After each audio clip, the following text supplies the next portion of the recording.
Hi everyone, it's Laura here and welcome back to my YouTube channel. In today's video I'm going to show you how I created a Valentine's Day card using Prismacolor pencils and distress oxides on tone grey paper. The stamp set I will be using today is the Gerda Steiner Designs Lovely Pandas stamp set. This one is really adorable and features some seriously cute designs. I will be using this cute little panda here with the love letter in his paws and this little set of hearts. I am stamping the images with Memento Tuxedo Black ink on toned grey cardstock. This one in particular is by Strathmore, and I really love to combine it with Prismacolor pencils and Distress Oxide inks because I think it gives a very nice and a very particular feel to the cards. It's soft and muted but really gorgeous. I am using my mini Misty to help me with the stamping, and once all the images are stamped, I can go ahead and start coloring. As I said, for today's coloring, I decided to go with my Prismacolor pencils. I have been quite on a roll lately with my alcohol markers, so my Spectrum Noir and my Copic markers, and today I really felt like doing something a little bit different. I am using some cool grey markers to add some shading and color to the panda. I will be coloring the areas around his eyes, his ears, his paws and his feet as if they were black, and also his nose will be black, and the rest of his fur I will color in as if it was white. When you color with Prismacolor pencils, you want to really take your time and start off with a light hand, and you build your color intensity by adding layer after layer. So as you see at this point, I already have one layer of color down and I'm coming in with my second one. I am using small circular motions with my hand and I'm blending the colors from the darkest to the lightest. And in this case, I believe I used 4 shades per color. All the colors will be listed here on screen. It is important, as I said, that you start with a light hand and that you increase the pressure only when you start working on your second or third layer. If you start with a heavy hand, you will basically flatten down the texture of your paper, so what is called the tooth of your paper. And this will make it difficult to blend your colors and to add more layers. As for the shading, I am assuming that the light is coming from the top right of the screen, so my darkest areas will be the ones on the bottom and on the left part of the image. I start by adding the shadows with my darkest pencil, and then I blend my way towards the highlight using lighter and lighter shades. I am using some cool grays both for the black areas and the white areas of the panda, but I guess I got a little bit confused when picking out my pencils because my darkest gray is the warm gray 90% instead of the cool gray 90%, but honestly I don't think it made all that difference.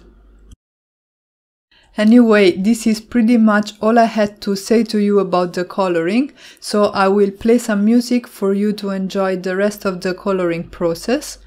I will also write on screen the minute at which you can skip in case you don't want to watch the rest of the coloring, and I will catch you guys when it's time to work on the backgrounds.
Once I was done coloring my images, I fussy cut them with my EK Success Cutter B scissors. There are coordinating dies for these stamp sets, which are being released today actually, so I will link to them in the blog post that you will find linked in the description box down below, together with all the supplies I used in today's video. I do not have the dies, so I cut the images with my scissors. And I have to say that when it comes to fussy cutting, the EK Success Cutter B scissors are really great. They are very sharp and their point is very thin, so you can get into all the nooks and crannies of your images pretty easily, and fussy cutting is not at all like a chore as it used to be for me before I found the scissors. So in case you're out for a pair of good scissors for your hand cutting, you can consider investing in those. At this point my images were ready, so I could move on and start working on my backgrounds. I die cut a piece of Strathmore toned grey paper using the pierced scallop elements. These are dies by Avriel, and I like the shape of this scalloped rectangle. I think it is really fun and unique. And as I said, I used it to cut a panel out of some more toned grey cardstock by Strathmore, and at this point I am creating my own tinted texture paste because I want to use it in combination with this heart stencil. This is by CC Designs. So what I did in order to add color to my texture paste was to take my Distress Oxide ink in Festive Berries. I smooshed it onto my surface. This is the Tonic Studios A3 glass matte, and then I mixed it with my white texture paste. Once the ink was all mixed in and the texture paste had an homogeneous color, I used a spatula to apply it over the stencil. Once I was done with that, I carefully peeled off the stencil, removed the washi tape and set my background aside to dry. And then I used a baby wipe and some water to clean my glass mat, and I immediately went under my sink to wash the excess texture paste off of my spatula and my stencil. While my texture paste was aside to dry, I used another die from that same die set by Avriel to cut another scalloped rectangle out of toned grey cardstock, and then I took again my Distress Oxide in Festive Berries and I did some ink blending on the edges of the cardstock using my Ranger blending brushes. I blended the ink on the sides of the panel only and I left the center as is, and then I moved on to my card base. For that I die cut some more toned grey cardstock, this time using the Darling Ribbon and Dotted Frames dies by Studio Katia. And I am doing some ink blending with my Distress brushes by Ranger and Distress Oxide in Black Soot.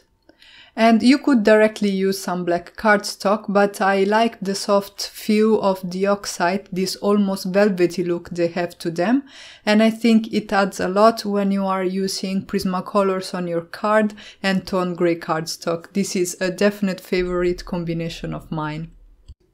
I went on with the ink blending until I got an intensity that I was happy with, and then I decided that I wanted to add some shading to this panel here with the stenciled hearts, because I thought this would help me frame the panel and link it to the card base. At this point, the only element I needed was a sentiment, and I decided to do some heat embossing with white embossing powder over some toned grey paper. As you can see, this paper is pretty, it's everywhere on today's card, but I really love its look. So I used the XOXO sentiment in the lovely Pandas stamp set, and I embossed it with white embossing powder by Ranger.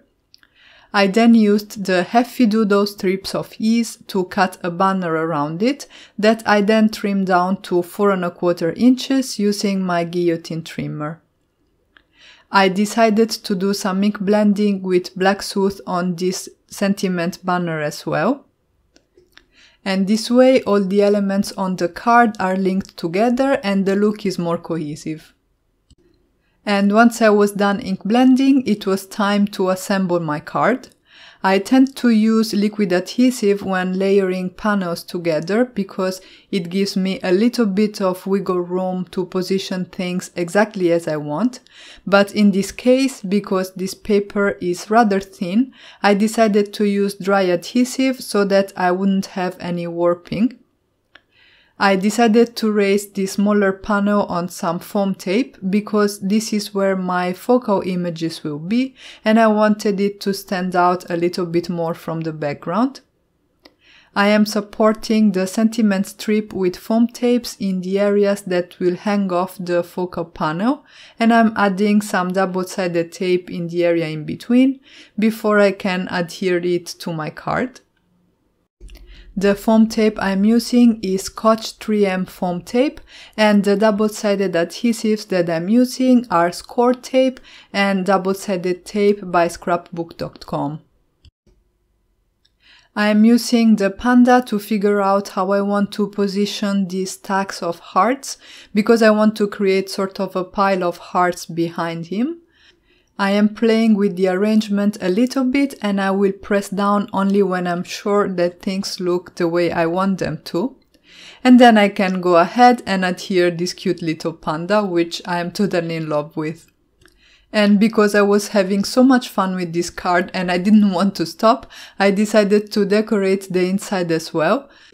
So I took another image and another sentiment from the lovely Panda stamp set by Gerda Steiner Designs, and I stamped them on the inside of my card with Memento dewdrops in London fog.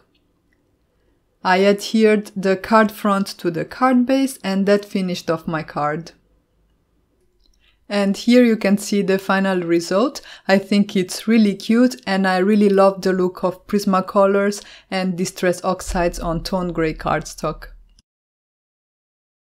And that's it for today. If you guys enjoyed this video, please let me know in the comments below, give it a thumbs up and consider subscribing to my channel. You can visit my blog for the full list of supplies and I'll catch you guys soon with the next one. Ciao!